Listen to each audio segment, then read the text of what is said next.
तो दोस्तों पिछली कक्षा में हम लोगों ने हिंदी वर्णमाला स्टार्ट कर दिया था। ये हमारी तीसरी कक्षा है, तीसरी चौथी कक्षा है।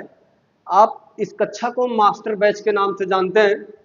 आपको पता होना चाहिए, आपको बताया भी गया है, जो हिंदी हम लेके आए हैं आप लोगों के बीच में, हमारा कोई भी प्रतियोगी भाई बहन हो, चाहे टेट का हो, सी टेट का हो, सुपर टेट का हो, यूपी ट्रिपल एससी का हो, एसएससी का हो, यूपीएसआई का हो, कौनो परीक्षा देवे जा, भैया लोग कोई परीक्षा देने जाएंगे, अगर उस प्रश्न पत्र में हिंदी पूछा जाता है तो गारंटी है सारे के सारे क्वेश्चन आपको यहाँ से छपेंगे, मिलेंगे। इतनी हमारी गारंटी है, इतने बेहतरीन तरीके से आपको पढ़ा दिया जाएगा। दोस्तों हम चर्चा कर रहे थे पिछली कक्षा में, किस पे हम चर्चा कर रहे थे? वर्णमाला पे। किस पे चर्चा कर रहे थे? ध्यान दीजिएगा, हम चर्चा कर रहे थे वर्णमाला पे। किस पे? वर्ण विचार यानी वर्णमाला पे। आपने देखा वर्णमाला कहते किसे हैं, ये सारी बातें हम पढ़ चुके हैं कि वर्णों के व्यवस्थित एवं सुसंगठित समूह को वर्णमाला कहते हैं। वो वर्णों की कुल संख्या कितनी होती है? हिंदी में वर्णों की कुल संख्या 52 होती है, 52। ये भी देखा हमने, स्वर को भी पढ़ा बहुत बेहतरीन तरीके से, स्वर की परिभाषाएं भी देखी। इसके साथ साथ हम स्वर के अंतर्गत देखा कि स्वर 4 वर्गों में विभक्त किया गया था। किसके किसके आधार पर? मात्रा या उच्चारण में लगने वाले समय के आधार पर। टोटल 11 स्वर हैं, हम उसको 4 भागों में बांट दिए हैं। पहला भाग था उच्चारण में लगने वाले समय के आधार पर स्वर वर्णों के भेद, जिसका अध्ययन हमने कर लिया था। उसके अंतर्गत हमने देखा था एक ह्रस्व स्वर होता है जिसे मूल स्वर कहा जाता है, जिसे लघु स्वर कहा जाता है, जिसे एक मात्रिक स्वर कहा जाता है। बहुत बेहतरीन चर्चा हुई थी। दीर्घ स्वर, दीर्घ स्वर का भी बहुत विस्तार रूप से अध्ययन किया गया। दीर्घ स्वर को द्विमात्रिक स्वर कहा जाता है। क्या कहा जाता है? द्विमात्रिक स्वर कहा जाता है। बड़ा स्वर कहा जाता है, गुरु स्वर कहा जाता है। इसको दीर्घ स्वर। बहुत बेहतरीन हिंदी पढ़ेंगे दोस्तों, एकदम लाइक सब्सक्राइब और शेयर एकदम कर, एकदम निःशुल्क कक्षा चली, एकदम मस्त चली। कौनो परीक्षा देवे जा, हिंदी पूछा जाए, टोटल का टोटल क्वेश्चन का कई बार ये गारंटी है, पढ़ के देख ला, समझ में आ जाएगी। दोस्तों आइएगा, देखिएगा, हमने कहीं ना कहीं चर्चा किया था संयुक्त स्वर की। हमने मात्रा या उच्चारण के आधार पर स्वरों के केवल 2 भेद बताए, सॉरी 3 भेद बताए हैं। एक ह्रस्व स्वर, एक दीर्घ स्वर, तीसरा प्लुत स्वर। लेकिन कहीं ना कहीं ये जो ए, ओ और अ है, आप देखेंगे इनको कहीं ना कहीं एक नाम दिया जाता है संयुक्त स्वर। क्या नाम दिया जाता है? संयुक्त। क्या नाम दिया जाता है? संयुक्त स्वर। ये बतावा, संयुक्त माने होता है योग, जोड़। क्या होता है? इस संयुक्त के शाब्दिक अर्थ होता है जोड़, योग। यानी कम से कम 2 वर्णों के योग से बनने वाला नया वर्ण, भाई संयुक्त का अर्थ होता है जोड़। वही संयुक्त स्वर कहलाएगा। जैसे आपने देखा ए और ऐ, सॉरी ए छोटा यानी लघु अ और लघु ई को जोड़ देंगे, आपका बन जाएगा ए।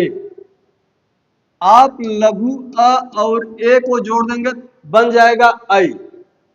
आप लघु अ को उ से जोड़ देंगे, बन जाएगा ओ। आप लघु अ को ओ से जोड़ देंगे, बन जाएगा औ। यानी ये जो 2 वर्ण जुड़ रहे हैं, योग कर रहे हैं। संयुक्त माने जोड़ होबे करता है, योग होबे करता है। तो जो 2 वर्ण योग करके नया वर्ण बना रहे हैं, उसी को संयुक्त स्वर कहा जाता है दोस्तों, और कुछ है नहीं। आइए देखते हैं, हम दूसरा प्रकार स्टार्ट करते हैं। दूसरे प्रकार में क्या है? दूसरा प्रकार है जिह्वा के भाग। यानी एक बात याद आ गई, कहें जिह्वा तू अति बड़ी बावरी, कह गई रसक पताल, और आपह कह भीतर गई जूती खात कपाल। भैया का एक मतलब ये हो कि जिह्वा तू अति बड़ी बावरी, हे जिह्वा तुम बड़ी बावली हो, बड़ी चंचल हो, अनाप शनाप उल्टा सीधा बोल करके अपना भीतर चली जात हूं, लेकिन जूती खात कपाल, झेलना इस कपाल यानी सिर को जूती खाना पड़ता है, इसलिए बड़ा संभल कर और बहुत ही संभाल कर इस जिह्वा का प्रयोग किया करें दोस्तों। तो जिह्वा के भाग के आधार पर स्वर वर्णों के भेद, इसके आधार पर जिह्वा के भाग के आधार पर स्वर वर्णों के भेद, जिह्वा के भाग के आधार पर स्वर वर्णों के भेद। दोस्तों जिह्वा के भाग के आधार पर स्वर वर्णों के कुल 3 भेद होते हैं। कितने भेद होते हैं? 3 भेद होते हैं। पहला भेद है अग्रस्वर। क्या है? अग्रस्वर। दूसरा भेद है मध्य स्वर और तीसरा भेद है पश्च स्वर। क्या है? पश्च स्वर। तो ध्यान दीजिएगा दोस्तों, बहुत इंपॉर्टेंट बिंदु पे चर्चा हो रही है। यहां से क्वेश्चन पूछा जाता है, यानी वर्णमाला एक ऐसी टॉपिक है जहां से थोक के भाव में प्रश्न पूछा जाता है। कम से कम 2 या 3 प्रश्न तो पूछे लिया जाता है। आपसे सीधा क्वेश्चन पूछता है निम्नांकित में या निम्नलिखित में मध्य स्वर कौन सा है? 4 विकल्प रहेंगे, 3 अन्य रहेगा, एक वही सही वाला रहेगा। तो आपको छांट कर बताना होगा। ऐसे ऐसे करके क्वेश्चन बनते हैं यहाँ से, तो आपको सारी बातें पता होनी चाहिए। दोस्तों ध्यान दीजिएगा, हम बात कर रहे हैं अग्रस्वर की। अग्रस्वर कहने का यह तात्पर्य है, यह मतलब है कि ऐसी ध्वनियां या ऐसे स्वरवर्ण जिनका उच्चारण करने पर हमारी जिह्वा का अगला भाग काम करे। कौन सा भाग? अग्र भाग। अगला भाग काम करे, अगले भाग की ही सहायता से जिन ध्वनियों का उच्चारण संभव है उन्हीं को अग्रस्वर कहा जाता है। यही परिभाषा बड़े सरल शब्दों में है। देखते हैं कि अग्रस्वर के अंतर्गत लघु ई, दीर्घ ई, ए, ऐ और री जैसे स्वर वर्णों को रखा जाता है, यानी लघु ई, दीर्घ ई, आपका ए, ऐ, कहीं ना कहीं कुछ विद्वान री को भी अग्रस्वर के अंतर्गत मानते हैं। अगर जिह्वा का अगला भाग काम न करे, कुछ लोग के जिह्वा अगला भगवा कट गया था, वो कैसे बोला था कभी गौर करे, ऐसा क्यों मिली तो बड़ा दिक्कत होता है, उल्टा सीधा निकल जाता है। तो कहीं ना कहीं आप देखेंगे री का भी उच्चारण जिह्वा के अगले भाग से ही हो रहा है। जिह्वा का अगला भाग काम न करे तो री जैसे वर्ण का उच्चारण असंभव हो। यही लिए री को भी इसी अग्रस्वर के अंतर्गत रख दिया गया है। एक बार और सुन लो कि वे ध्वनियां या वे स्वरवर्ण जिनका उच्चारण जिह्वा के अगले भाग से हो उन्हें हम अग्रस्वर कहते हैं। उनके अंतर्गत लघु ई, दीर्घ ई, ए, ऐ और री को रखा जाता है। अब हम बात कर ले जिह्वा के भाग के आधार पर दूसरे स्वरवर्णों के भेद में दूसरे प्रकार के, जिसका नाम है मध्य स्वर। जिसका क्या नाम है? मध्य स्वर।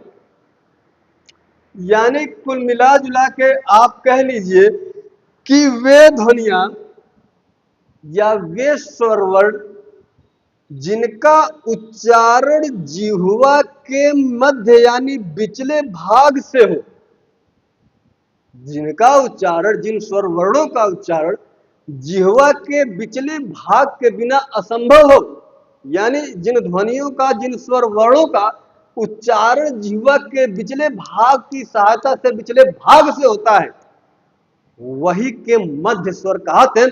जौनक संख्या खाली एक हो, लघु अ। क्या है? लघु अ। यही है भैया। आपसे प्रश्न में यही सीधे पूछबो करता है मध्य स्वर केवल एक और लघु अ। अब हम बात कर लेते हैं पश्च स्वर की। किसकी? पश्च स्वर की। पश्च स्वर में आप देखेंगे कि वे ध्वनियां, अगर परिभाषा की बात की जाए, कि वे ध्वनियां या वे स्वर वर्ण जिनका उच्चारण जिह्वा के पिछले हिस्से से, पिछले भाग से उच्चारित हो, वही के तो भैया पश्च स्वर कहथिन। और का हई देखा नन को छोड़ दो, बकिया जौन बच्चा कुल पश्च स्वर में आई है। आपका छोटा आ तो हो गया, यानी दीर्घ आ, लघु उ, दीर्घ उ, आप इसके आगे अंतर्गत आ गए हैं, री भी आ गया है।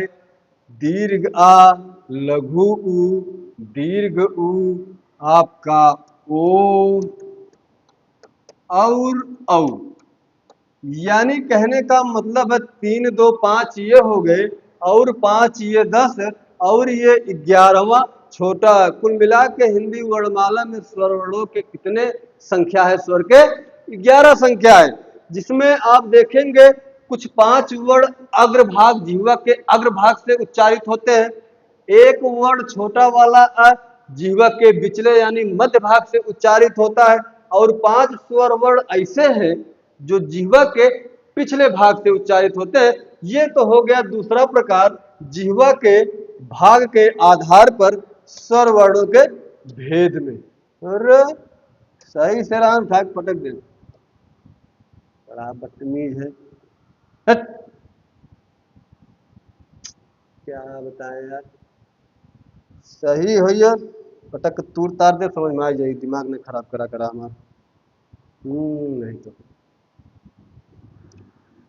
चलो, हो गया भाई, ये दूसरा प्रकार हो गया।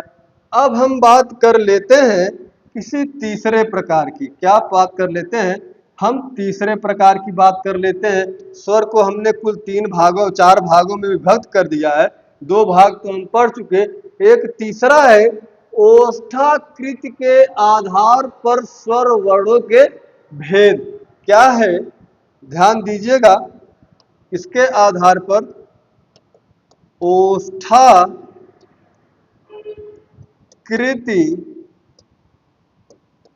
के आधार पर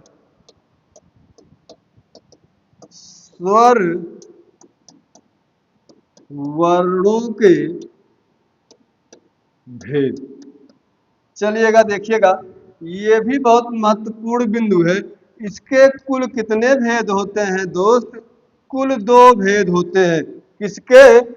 ओष्ठाकृत के आधार पर। हिंदी में आप देखेंगे वर्णमाला में, हिंदी की वर्णमाला में देखेंगे तो स्वर के अंतर्गत ओष्ठाकृत के आधार पर कुल 2 प्रकार बताए गए हैं।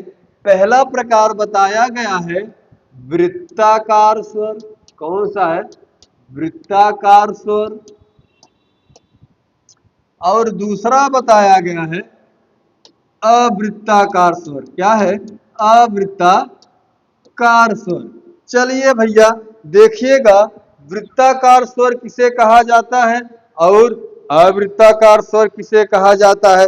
तो दोस्तों, हेडिंग है, तीसरा प्रकार है। क्या है तीसरा प्रकार स्वर का?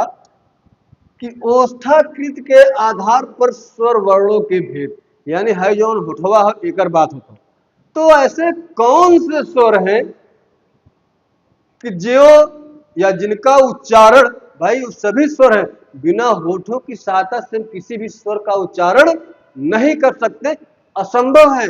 हाँ, कुछ स्वर ऐसे हैं जिनका उच्चारण करने पर हमारे होठों की आकृति पूर्णतः गोलाई ले लेती है, गोलाकार हो जाती है।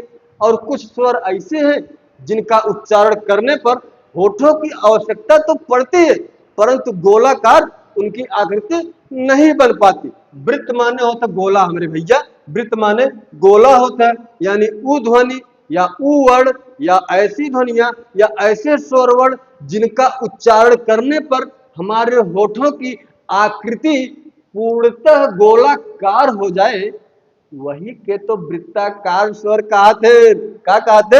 उसी को वृत्ताकार स्वर कहा जाता है। दोस्तों देखिएगा, वृत्ताकार स्वर में छोटा ऊ कौन, लघु, दीर्घ ऊ, ओ और औ जैसी ध्वनियां आती हैं, ओ और औ जैसी ध्वनियां आती हैं।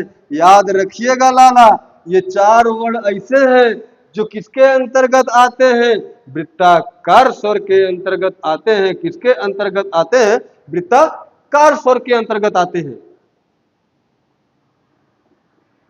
दूसरा दूसरा कह रहा है अवृत्ताकार, वृत्त माने गोला आकार, यानी गोले आकार का न हो, अ उपसर्ग लगा हुआ है और अ उपसर्ग का अर्थ वह होता है, ये नहीं का रूप यानी नहीं का अर्थ देता है। ऐसी ध्वनियां, ऐसे स्वरवर्ण जिनका उच्चारण करने पर हमारे होठों की आकृति गोलाकार ना हो, उन्हें हम अवृत्ताकार स्वर कहते हैं। क्या कहते हैं, अवृत्ताकार स्वर कहते हैं। जिनकी संख्या 7 होती है, यानी आप है ये चारों छोड़ के बकिया सातों लिख द, के अंतर्गत आ जाई, अवृत्ताकार के अंतर्गत आ जाएगा दोस्तों। लघु अ, दीर्घ आ, लघु ई, दीर्घ ई, आपका ए, आपका आई, आपका री भी इसी में आएगा, री भी इसी में आएगा। यानी ये 7 ध्वनियां किसके अंतर्गत आती हैं, अवृत्ताकार के अंतर्गत आती हैं। तो दोस्तों ध्यान रखिएगा, क्या करिएगा, ध्यान रखिएगा, ये कुल बहुत महत्वपूर्ण चीजें हैं, तो क्वेश्चन सीधा सीधा पूछता है। अब हम बात कर ले इसके अगले प्रकार की, इसका एक अगला प्रकार इसको हम कल की कक्षा में देखेंगे। आज के लिए बस इतना ही। एक दो तीन बार वीडियो देखना, छोटा वीडियो रही, जल्दी जल्दी देखो नहीं का यादो बढ़िया सही है। कहाँ से क्या क्वेश्चन बनबे करता है, नोट कैला क्वेश्चन बनत है। भैया तनी निःशुल्क पढ़ाई या तो कुछ आपन कमा कह देवा करा, पूरी कक्षा बढ़िया पढ़ लेवा करा। मन कहा तो ना, चाहे मन कहा चाहे ना कहा, शेयर और सब्सक्राइब जरूर कर देवा करा, लाइक बिना पूछे मत करा, बिना पूछे लाइक कह देवा करा, शेयर सब्सक्राइब तो कर ही पड़ी तो हम लोग के। अगर निःशुल्क तो हम लोग खातिर में खड़ा होकर पूरी व्यवस्था दे याद बा, कितना कर्तव्य आपका बनता है।